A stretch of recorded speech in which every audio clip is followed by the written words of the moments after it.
নমস্কার বন্ধুরা, আজকে আমি তোমাদের জন্য নতুন একটা রেসিপি নিয়ে এসেছি। দেখো, এটা হচ্ছে রুই মাছের কালিয়া বানাবো। এর জন্য আমি মাছগুলোকে ভালো করে ধুয়ে নিয়েছি, ধুয়ে নুন হলুদ মাখিয়ে রেখেছি। আর দেখো, নিয়েছি পেঁয়াজ কুচি, টমেটো কুচি, আর নিয়েছি আদা রসুন আর লঙ্কা পেস্ট। আর আমি কড়াই চাপিয়ে দিয়েছি, কড়াইতে তেলটাও গরম হয়ে গেছে। এবার আমি মাছগুলোকে ভেজে নেব।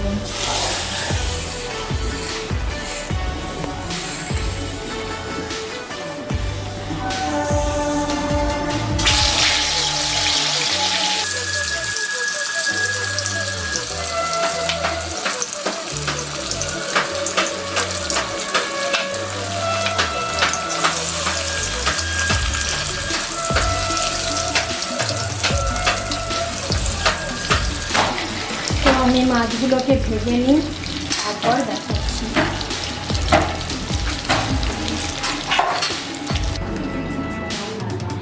দেখো বন্ধুরা, আমার মাছ ভাজা হয়ে গেছে। মাছগুলোকে এবার আমি তুলে নিয়েছি একটা জায়গাতে। এবার সেই ভাজা মাছের তেলটাই রয়ে গেছে, ওই তেলে আমি দিয়ে দেব গোটা জিরে ফোড়ন।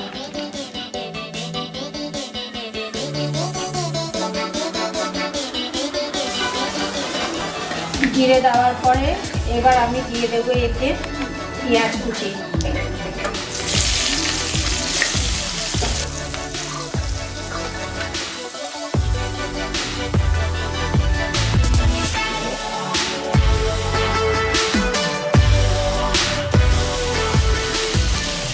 এরপর পেঁয়াজটা আমি বেশি ভাজবো না।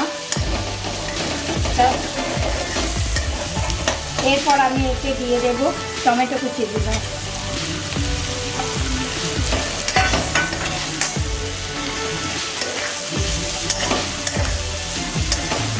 সামান্য একটু ভাজা হবে, বেশি ভাজবো না, তো বেশি লালও করবো না। অল্প ভাজাতে এর মধ্যে আমি দিয়ে দেব মশলাগুলো।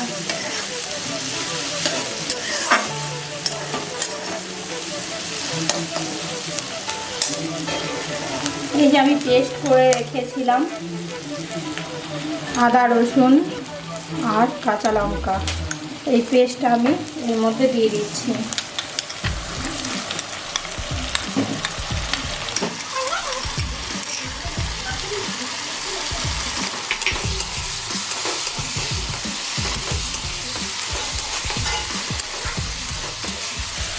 এরপর এতে আমি দিয়ে দেব পরিমাণ মতো নুন।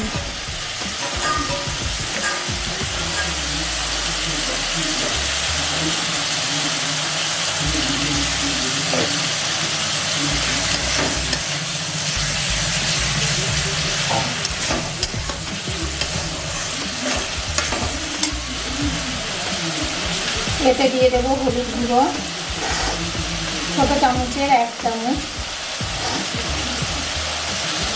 আর দেব এখানে ধনে গুঁড়ো 1 চামচ, আর জিরে গুঁড়ো 1 চামচ, আর দেব লঙ্কার গুঁড়ো 1 চামচ।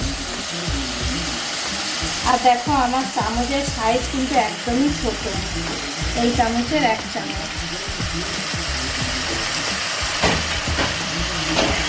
এবার মশলাটাকে ভালো করে মিশিয়ে নেব, মিশিয়ে এবার কষিয়ে নেব অনেকক্ষণ পর্যন্ত, যতক্ষণ না পর্যন্ত এই মশলা থেকে তেল ছাড়বে ততক্ষণ পর্যন্ত আমি এটাকে কষিয়ে নেব।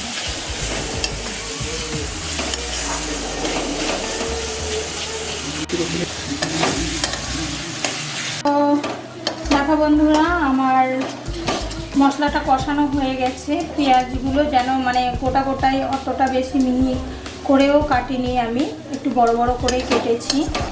আর এটা কালিয়া তো পেঁয়াজগুলো যেন বোঝা যায় অমনি আছে। তো আমার কষানো হয়ে গেছে। এবার আমি মশলাটার মধ্যে জল দিয়ে দেবো।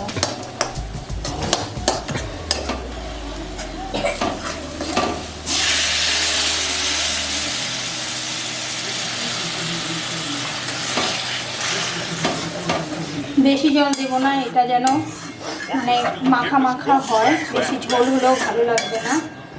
এটা মাছটার গায়ে লেগে থাকা মাখা মাখা হবে। তো আমি এতে বেশি জল দেবো না, ব্যাস এটাই জল। এবার এটা ফুটবে, ফোটার পর আমি মাছগুলো দিয়ে দেবো। এটা ফুটবে,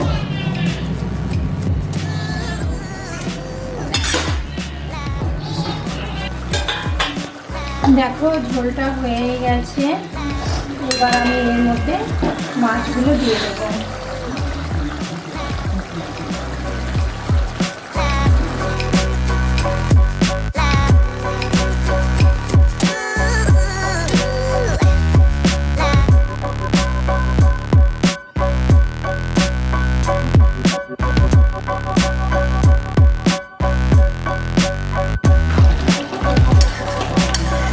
দেখো এবার মাছগুলো দিয়ে দিয়েছি, মাখা মাখা হয়ে গেছে, আর একটুখানি হবে। তারপর আমি এটাকে ধনেপাতা দিয়ে নামাবো, তখন তোমাদের দেখাচ্ছি।